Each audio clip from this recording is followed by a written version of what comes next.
Unlike real life, in Civilization 6, spying is all ethical, as stealing technologies and giving governors vacations is usually more moral than assassinating high-ranking officials and peeping into the girl's shower room.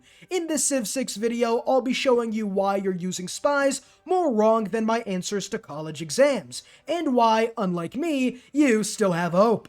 Like and subscribe if you do enjoy, and let me know down below what I might be missing in regards to Who am I kidding? Just comment what you had for breakfast for the almighty YouTube algorithm. Amen. Before we get started, I have a quick announcement. I'm searching for a thumbnail artist, and I want to ask my viewers before going on a Fiverr or something. So if you do have experience in graphic design or making thumbnails, just send some of your work in the email linked in the pinned comment. It's obviously going to be a paid job, as I don't think exposure from a 25,000 YouTube channel would get anyone's panties wet. Before we get into why spies are more misused than socks are to teenage boys, let's first discuss what they can be used for. Diplomatic service, ironically, is when you can first construct peeping toms. Different civics and the computer technology will give you more spies, as you can get up to 9 if you get the Owls of Minerva SS, the ethical one, and Black Queen Catherine. Spies have more missions than Fast and Furious movies, as they can gain sources to be more effective,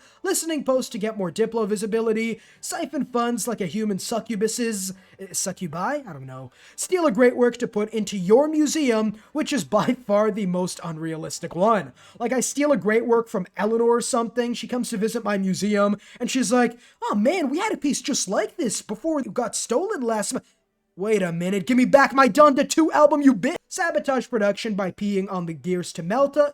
On second thought, I might have something. Recruit rebels, steal technologies, ferment unrest, neutralize governors, fabricate scandals in city-states by going on Twitter and telling everyone that current suzerain and Bjork said the N-word 18 years ago, breach dams, and, like the CCP, release a virus to spawn zombies. As you can see, there are more spy missions than anti-vaxxers on a Natural Remedy Facebook moms group, and there is no wonder why so many people, myself included, had no idea how powerful some of these combinations can be. Now, the most common way spies are used is to steal technology, like Paris stole Helen, and like the Greeks stole Troy's life afterwards. This is obviously one of the best ways to make use of them, but in my experience, you usually get the Eureka to the earliest tech you can research. Like, I could be on the cutting edge of technological innovation, just like pickup artists are on the cutting edge of jail speedruns, and I'd get a Eureka to astrology.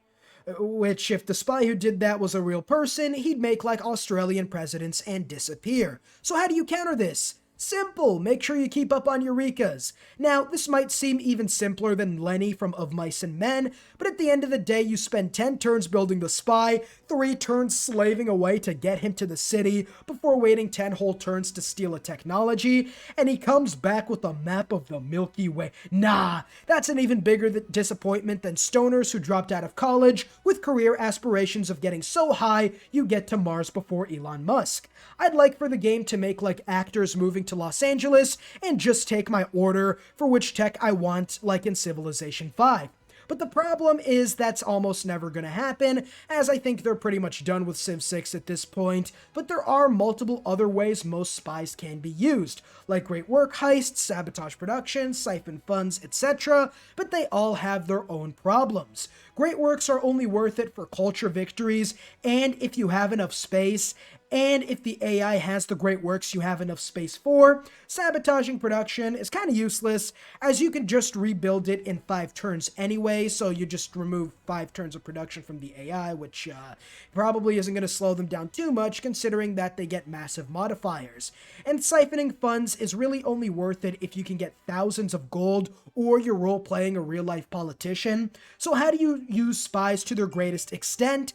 Well, it depends on the game, shut up phone, but here are ways to optimize spies using all of the above. The first step to making your spies more effective than Reddit is to keeping your virginity is to get them promoted. Whether with an intelligence agency or with whatever mission has the highest form of success, it is by far more effective to make like Pokemon and level up those spies, as spies with a higher level have a much better, especially with promotions, rate of success. But what do you do with missions? Firstly, you want to send one to get diplomatic visibility, all while getting embassies, traders, and whatever else you can use to peep into the AI's changing room. Do all this in the AI who is your biggest threat to any victory type. For example, if you're going for a science victory, go for the science leader. If you're going for a culture victory, go after someone like China, Egypt, or France who has production towards wonders. Then you want to see what they're building and how long it's going to take. If they're building a wonder you want, for example, go all out and sabotage production, flood a dam, remove the governor, sleep with his wife while he's out, ferment unrest, anything at all to slow them down. The best thing about this is the fact that you can save production, or know which wonders you can save till later, or even know which wonders you have absolutely no shot for, because you can see everything. And while another Civ might build it, Civs really aren't likely to build wonders that they don't need. You think Alexander wants to sit in a Bolshoi theater all day? Nah, he wants to destroy the world like EDP destroyed his own credibility. Now, this is Civ 6 AI, and I don't want to ever say never, and the AI is crazier with what it builds than Demi Lovato after Disney. But for the most part, you can deduce who is more likely to build what, and with enough spies and the Owls of Minerva with an intelligence agency, you can dominate, yes, dominate the wonder-building game with multiple different civs under your espionage. Afterwards, I would recommend going towards whoever the top civ is in the field you want the victory to be in, and like Soviets with East European elections, start rigging everything.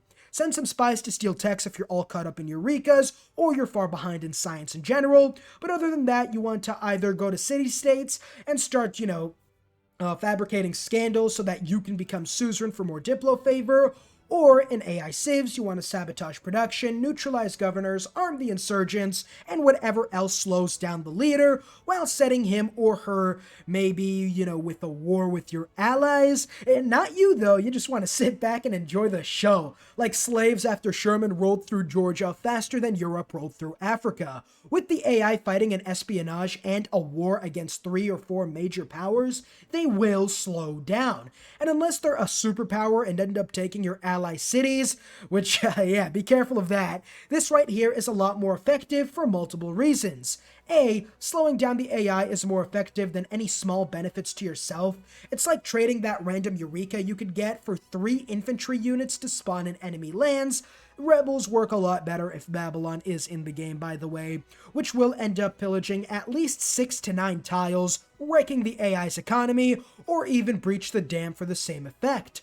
Only take missions you have a high success rate in, as, like the pullout method, there are major consequences when you fail, like melting metal rigs with when you urinate. You don't want to lose heavily promoted spies, as they take a long time to replace, and having to trade for your captured operatives is more beta than anyone who unironically says the word beta. And finally, after all this is done and the AI has been kicked while they're down, you want to siphon funds, which you can use to buy great works, as the success rate is a lot higher with siphoning funds than actually stealing great works, and you can use some of that money to buy even 2 or 3 great works at once. Or, if you're going for science and are caught up in Eurekas, steal some of the advanced techs that you don't have that you can only get by stealing them from enemy civs. Finally, in science victories, you want to defend every spaceport you own with your life. No matter what comes through that door, you keep those spaceports defended, unless it's LeBron James, then I'd probably go and get an autograph, and send 1 or 2 max to take out enemy spaceports. Spaceports cost insane production to replace, and having to do that will set you back tremendously. Before we end off the video, I just want to state that number 1, this is my opinion, and number 2, this is really dependent on what your victory type is going to be and what specific situation you are in. Spies have a load of uses, and just because TheCivLifeR said don't steal technologies, the enemy AI is like 100 techs ahead of you. Send all your spies to steal Eurekas. But again, it does take sort of practice to know what spy thing is going to be good in what situation. So this is more or less meant as an all-encompassing guide and to sort of broaden people's senses, I guess, instead of just going to steal Eurekas every time. That's pretty much the video. A little TLDR of the lore is 1, upgrade your spies with easy missions. 2, take out your competitors with rebels, dam breaches, sabotage production, government neutralization, making his wife unfaithful. Before 3, stealing money or techs and trading them for great works, or to buy buildings you need, and finally 4, defending spaceports if you want to roleplay Stephen Hawking in a science victory. That's going to be it. Leave a like and subscribe if you did enjoy, and let me know down below some other spy tips you might have that I don't, and if you want to be my thumbnail artist, link is in the comments, pinned one down below. I'll see you all in the next video. Peace.